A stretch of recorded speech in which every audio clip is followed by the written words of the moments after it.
Pangungunahan na ng local government unit sa Lanao del Norte ang pagpapatupad ng normalization program para sa mga decommissioned na MILF combatants sa bayan ng Munay, Tangkal at Taguloan. Ang detalye nito sa ulat ni Lu Antonio ng PIA Iligan City. Lumagda sa isang Memorandum of Agreement ang Office of the Presidential Advisor on Peace, Reconciliation and Unity at ang Provincial Government ng Lanao del Norte para sa pagpapatupad ng Localizing Normalization Implementation Program. Ayon kay UPAPRO Secretary Carlito Galvez Jr., layunin ng programa na maiangat ang buhay ng mga miyembro ng MILF pati na kanilang mga pamilya at komunidad. Ani Galvez, magagawa ito sa pamamagitan ng security enhancement, socio-economic growth, livelihood enhancement, political participation, confidence-building measures, at transitional justice and reconciliation.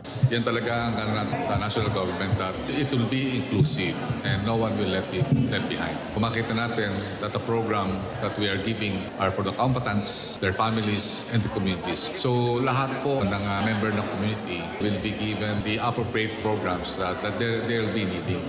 And finally, ito naman po, we are now together for more peaceful province that all the children, yung lahat ng mga anak natin, the children of our children will benefit. Malaki naman ang pasasalamat ni Barm Parliament Member Abdullah Bravo Macapaar at Commander ng Camp Bilal ng MILF Northwestern Mindanao Front.